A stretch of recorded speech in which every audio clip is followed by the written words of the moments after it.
Bonjour, bienvenue à toi aujourd'hui en cette fête de Saint François.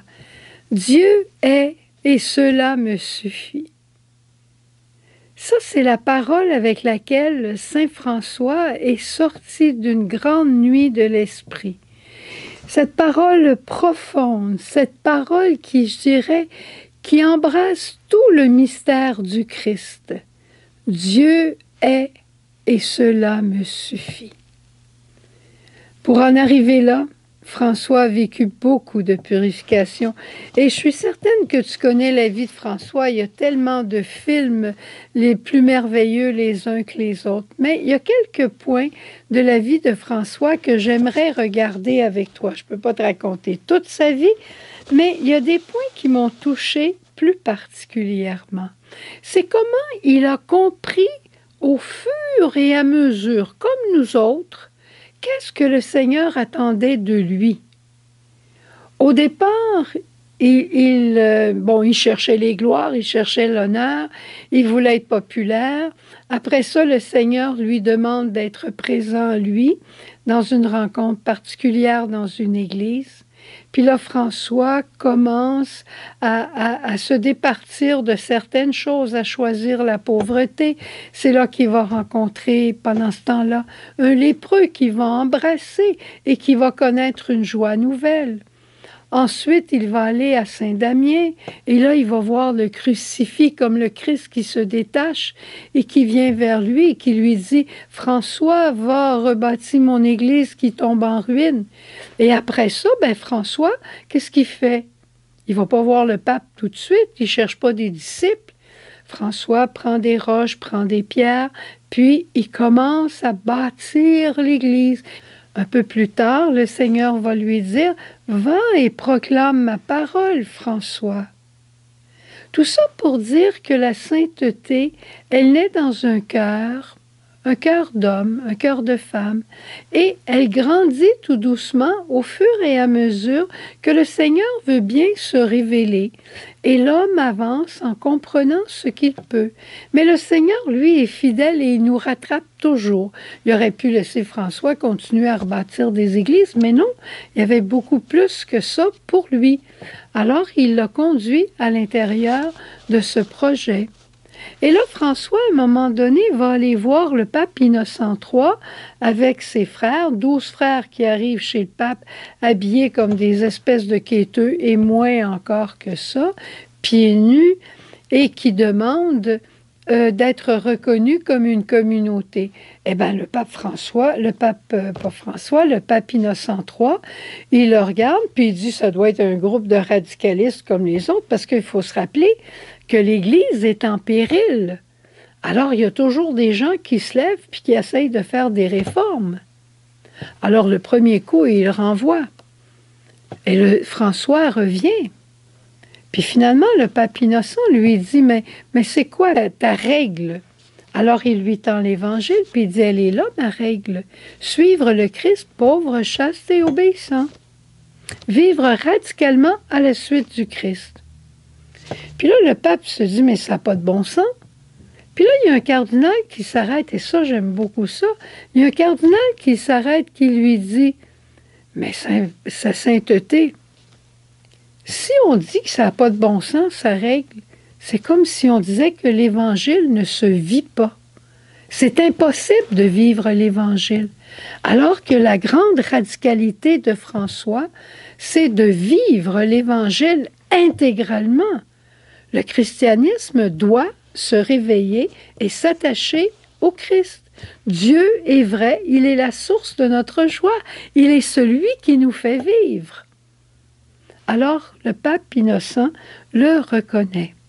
Il reconnaît sa petite communauté.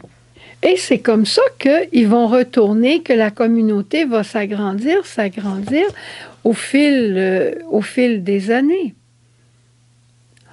Un jour, après un chapitre général en 1217, François était avec Léon. Ça, c'est un autre point important. François était avec Léon, un de ses disciples qu'il aimait beaucoup. François dit à Léon, il dit, sais-tu, Léon, qu'est-ce que c'est la joie parfaite? C'est une question qu'il pourrait nous poser. Hein? C'est quoi pour toi la joie parfaite? Il dit, est-ce que ce serait de recevoir beaucoup d'argent pour la donner aux pauvres? Est-ce que ce serait tous les grands de Rome, tous les évêques, tous les cardinaux qui décideraient de devenir des frères mineurs? Qu'est-ce qu'est la joie parfaite? D'être reconnu, d'être loué. Qu'est-ce que la joie parfaite? Alors François de dire, un jour tu arrives à ton monastère après des jours de prédication, il fait froid, il pleut, il neige, tu grelottes, tu es plein couvert de neige, des glaçons te pendent aux yeux, tu frappes à la porte et tu dis « Est-ce que je peux rentrer? » Puis on lui dit « Mais qui es-tu? » Il dit « Je suis frère François. » On ne reconnaît pas sa voix, on lui ferme la porte et même on va à l'extérieur pour le battre pour qu'il s'en aille plus loin. Il dit ça, c'est la joie parfaite. Le dépouillement total, complet de tout ce que tu es et de tout ce que tu as, c'est la joie parfaite. On doit à François la première crèche. C'est normal dans son esprit de pauvreté de vouloir adorer le Christ qui vient parmi nous, pauvre comme un enfant naissant dans une crèche.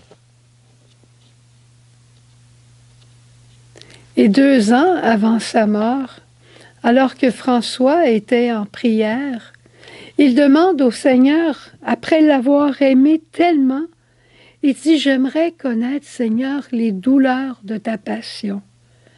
J'aimerais connaître cet amour fort qui t'a fait te sacrifier pour nous. » C'est pas du masochisme. François s'était dépouillé de tout, il s'était dépouillé de lui-même. Il avait laissé toute la gouverne de sa vie à Dieu. Et il voulait rentrer dans le mystère du Christ. Et c'est à ce moment-là qu'il a reçu les stigmates. Les stigmates qui l'ont fait énormément souffrir. Et 2 ans après, François va mourir, couché sur le sol, nu, en chantant. Il a tout livré, il est totalement dépouillé et il retourne vers la maison du Père comme le Christ en croix. C'est beau, hein?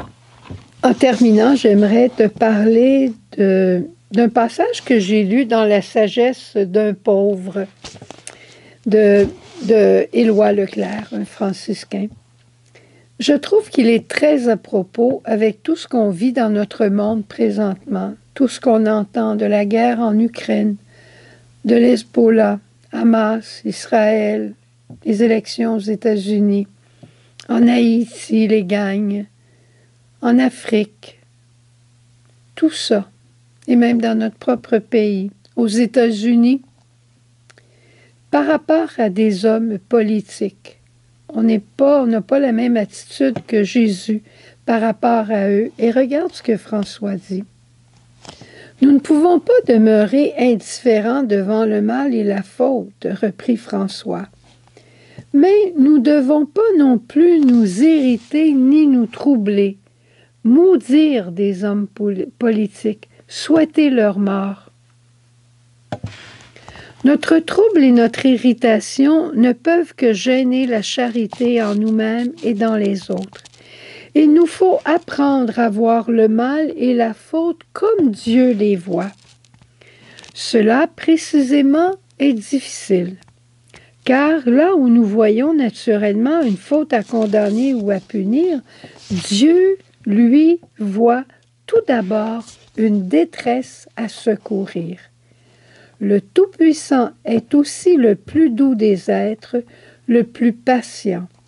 Et Dieu, en Dieu, il n'y a pas la moindre trace de ressentiment.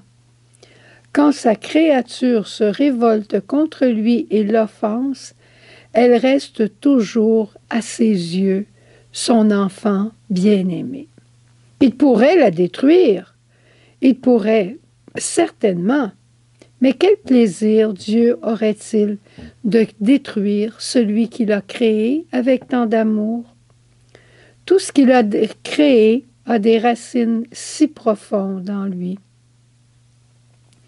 comme une mère devant son enfant. Là est le secret de cette patience énorme qui parfois nous scandalise. Ça, c'est la douceur, la pensée de François, frère de tous. Prions, louons le Seigneur, remercions-le et devenons frères de tous. Au revoir. Bonne journée. À demain. Demain, Sœur Faustine. Jésus.